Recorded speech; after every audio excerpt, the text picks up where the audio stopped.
선수비 후 역습의 본머스에게 좀 고전할 가능성이 꽤 있어 보여요. 제가 과감하게 좀 본머스의 승리 혹은 무승부로 역배를 한번 해보려고 합니다.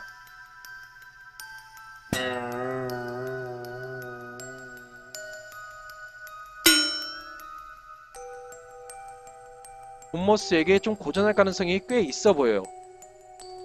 본머스에게 좀 고전할 가능성이 꽤 있어 보여요.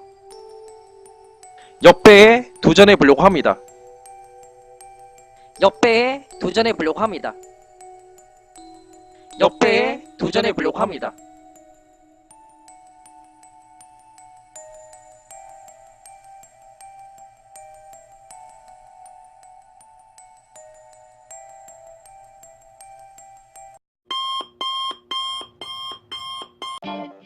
안녕하세요. 이번 주 주중에 있을 챔피언스 리그 경기 승부 예측을 좀 진행해 보려고 하는데 1차전에 있었던 승부 예측 결과는 파리 생제르맹의 강력함 그리고 AS 로마의 노련함을 좀 엿볼 수 있었던 승부 예측 결과입니다. 그래도 토트넘 경기 우리나라 선수가 소속되어 있는 손흥민 선수가 소속되어 있는 토트넘 경기가 적중했다는 거, 거기다가 토트넘이 대승을 거뒀다는 것은 제 개인적으로도 승부 예측 결과로도 만족스러웠다는 것을 좀 느낄 수 있다는 거. 자, 이번 회차 승부 예측할 경기로는 도르트문트 대 토트넘, 포르투 대 AS 로마, 그리고 레알 마드리드 대 아약스 경기를 준비해봤습니다. 자, 도르트문트 대 토트넘 경기. 도르트문트는 최근 리그 5경기에서 1승 3무 1패로 좀 저조한 성적을 거뒀어요. 특히나 최근 경기에서 좀 패했던 거, 이 아우쿠스부르크와의 원정 경기에서 지동원 선수에게 2방을 얻어맞았죠. 그러면서 선두 자리를 위협받고 있는 상황인데, 지금 다행인 점은 로이스 선수가 복귀를 했다는 거. 하지만 이 로이스 선수의 컨디션을 장담할 수가 없다는 것과 수비가 여전히 불안하다는 것은 챔피언스 리그를 앞둔 상황에서 너무나도 좀 큰 리스크가 될 수 있습니다.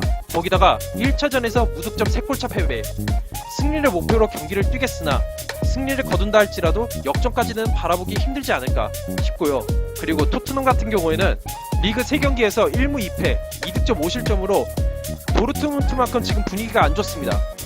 그 분위기가 안 좋은 상황에서 수비 실책, 거기다가 윙백이 특히나 공격적으로나 수비적으로나 좀 너무 안 좋은 모습을 보여주고 있어요. 진짜 길이 남을 만한 자책골에다가 아니라면 뭐 헤딩을 백패스로 연결시키면서 실점을 하지 않았나, 이런 모습을 계속 보여주니까 수비가 좀 불안한데 답은 베르통원이에요. 베르통원이 3대0 승리를 이끌었던 그 활약, 공격적으로 윙 쪽으로 배치를 시켜서 토트넘을 좀 이끌어 나갈 수 있게끔 하는 게 중요할 것 같고, 다만 이제 토트넘의 또 다른 리스크는 챔피언스리그 원정 경기에서 무승이라는 거. 2무 1패예요. 2무 1패고 도르트문트는 또 반대로 홈에서 2승 1무로 좋은 모습을 보여주고 있다는 거. 이게 좀 신경이 쓰이는 기록이 될 수 있을 것 같습니다. 이런 걸 봤을 때 홈에서 강한 도르트문트의 성적을 무시할 수가 없습니다. 분데스리가랑 챔피언스리그 다 합쳐서 12승 3무 47득점 17실점으로 정말 좋은 모습을 보여주고 있는 도르트문트이기 때문에 이 경기는 도르트문트의 승리를 좀 예측해 볼 수 있을 것 같아요. 지금 현재 토트넘 상황이 그렇게 좋은 상황이 아니다 보니까 도르트문트의 공격력도 아직까지는 좀 살아있는 편이라 이 경기는 도르트문트가 이기지 않을까 개인적으로 생각을 해보게 되고, 뭐 이런 경기 결과는 안 나오겠죠. 설마 안 나오길 빌어야죠. 토트넘이 올라갈 겁니다. 올라가길 빌어야죠. 자, 다음으로 포르투 대 AS 로마 경기. 포르투는 최근 리그 5경기에서 2승 2무 1패, 좀 약간 저조한 모습을 보여주면서 1위 자리를 뺏겼어요. 최근에 벤피카 상대로 최근에 지면서 1위 자리를 뺏겼는데, 다행인 점은 마레가 선수가 최근에 복귀를 해서 실전 감각을 좀 키웠다는 거. 뭐 물론 100% 컨디션은 아니지만 이러한 마레가 선수의 활약상을 보신 분들은 마레가가 있고 없고의 차이가 분명히 크다는 것을 인지하고 있을 겁니다. 거기다가 포르투의 홈에서 열린다는 것과 공격력을 무시할 수가 없다는 거. 챔피언스 리그에서 마레가 선수 5골, 코로나 3골, 헤레나 2골을 넣으면서 포르투의 공격력을 이끌었다는 거.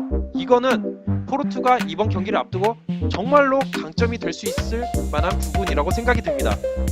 자, 반면에 AS 로마가 직전 라치오 경기에서 3대0으로 크게 졌었죠. 그러면서 일격을 당했었고, 거기다가 원정 경기 성적이 너무 안 좋다기보다는 아쉬워요. 리그에서도 5승 3무 5패, 거기다가 챔피언스 리그 원정 경기에서도 1승 2패, 좀 안 좋은 모습을 보여주다 보니까 포르투 상대로도 이게 좀 불안 요소로 작용할 거라는 생각이 듭니다. 그래도 AS 로마는 공격력이 좋아요. 공격력이 좋고 거기다가 1차전에서 자니올로 선수의 깜짝 활약을 앞세워서 2대1 승리를 거뒀습니다. 일단 이거는 좀 유리한 점으로 작용을 하겠으나 한번 실점하면은 좀 대량 실점으로 이어질 여지가 있기 때문에 이거는 좀 신경이 쓰이지 않을까 싶습니다. 제가 AS 로마 지난번 예측했을 때에도 언급을 했다시피 실점을 좀 많이 허용하는 편이죠. 그것도 리드 상황에서 이렇게 동점을 허용하는 경우, 아탈란타 경기에서도 3대0으로 리드한 상황에서 동점을 허용하는 거, 그리고 프로시노네 경기에서도 역전을 했으나 다시 동점을 허용했다는 거, 거기다가 라치오 최근 경기 3대0 패배에 챔피언스리그 예선에서도 무득점에 패배하는 경우가 꽤 있었다는 것을 감안한다면 지금의 포르투 공격력까지 생각했을 때 좀 힘든 경기가 될 것 같습니다. 결국에는 마레가 선수의 컨디션 그리고 AS 로마의 불안한 수비력, 이 두 가지 중에서 어떤 팀이 극복을 해서 경기를 풀어나가느냐가 관건이 될 수밖에 없는데 저는 포르투의 승리를 예측해 보겠습니다. 아마 코로나 헤레라 등과 함께 마레가 선수가 좀 공격력을 이끌어서 승리를 이끌지 않을까 개인적으로 생각을 해보게 됩니다. 자, 마지막으로 레알 마드리드 대 아약스 경기. 레알 마드리드는 최근에 바르셀로나에게 2연패를 당했어요. 정말 좀 안쓰이죠. 개인적으로 좀 한때 레알 팬이기도 했었던 그 시절을 떠올린다면은 레알 마드리드의 현 상황이 약간 아쉽기는 합니다. 거기다가 베일과 크로스 선수의 부진, 그리고 라모스 선수가 징계로 2차전에 결정을 하게 된다는 거, 거기다가 챔피언스 리그를 앞두고 계속 경기를 치러서 체력적인 부담을 떠안게 된다는 거, 특히나 벤제마, 모드리치, 크로스 이 주력 선수들이 계속해서 연속 경기를 치렀었기 때문에 이 주력 선수의 체력적인 부담은 정말로 좀 레알 마드리드에게 신경이 쓰이고 큰 리스크로 작용할 수밖에 없을 겁니다. 그렇다 할지라도 챔피언스리그 원정 1차전 승리, 거기다가 포르투와의 선방 능력이 살아나고 있다는 것은 좋은 점으로 좀 생각해 볼 수 있지 않을까 싶고요. 아약스 같은 경우에는 주말 경기가 없었기 때문에 체력적인 면에서는 레알 마드리드보다 우위예요. 현재로서는 홈 경기에서 패배를 했다고는 하지만은 거기다가 공격력을 좀 기대해 볼 수 있다는 거, 원정이라 할지라도 아약스의 경기력은 그렇게 좀 무시할 만한 전력은 아니라는 거, 그리고 지난 라모스 선수의 행동, 그 카드 세탁하는 장면을 보면서 아마 아약스 선수에게 좀 자극이 될 거예요. 한마디로 이거는 아약스가 한 수 아래니까는 2차전에 자기가 없어도 된다. 그러니까 8강에 무조건 올라갈 거라는 가정하에 라모스 선수가 카드 세탁을 한 것에 대해서 좀 자극을 받았지 않았을까. 패배하더라도 좀 우리들의 모습을 보여주게 줘야겠다는 그런 자극제를 좀 준 게 아닌가 개인적으로 생각을 해보게 되고, 그렇다 할지라도 레알 마드리드의 이 유럽 대항전 DNA는 무시를 할 수가 없습니다. 경험의 차이가 느껴진다는 거죠. 경기를 풀어 나가면 나갈수록. 그러니까 아약스는 초반에 공격할 수 있을 때 빠르게 공격해서 득점을 해야 하는 것이 중요할 거예요. 아마 이런 걸 좀 생각해 봤을 때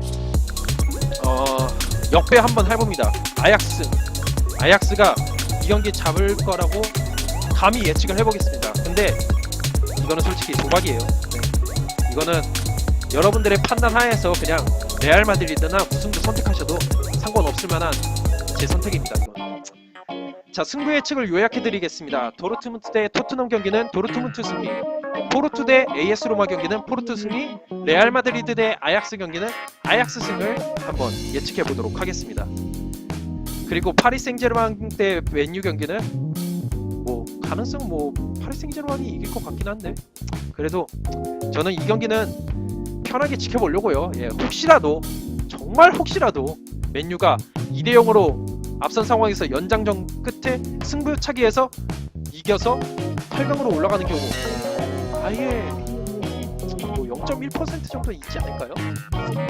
싶어서 이 경기는 그냥 예측 안 하려고 합니다. 그리고 그렇게 예측했다가 파리 생제르맹 발라버리면은 그렇잖아요. 네, 그렇습니다. 지켜보겠습니다.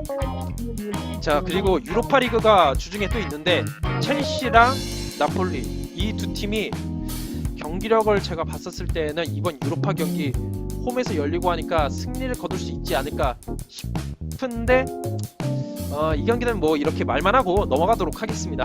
혹시라도 틀릴 수 있잖아요, 제가. 네, 어쨌든 첼시, 나폴리, 유로파리그 한번 승리 노려볼 만합니다. 제 개인적으로 한번 해볼까 생각 중이에요. 이상으로 영상을 마무리하도록 하겠고, 제 영상이 마음에 드시는 분들은 구독과 좋아요를 눌러주시길 바라겠습니다. 감사합니다.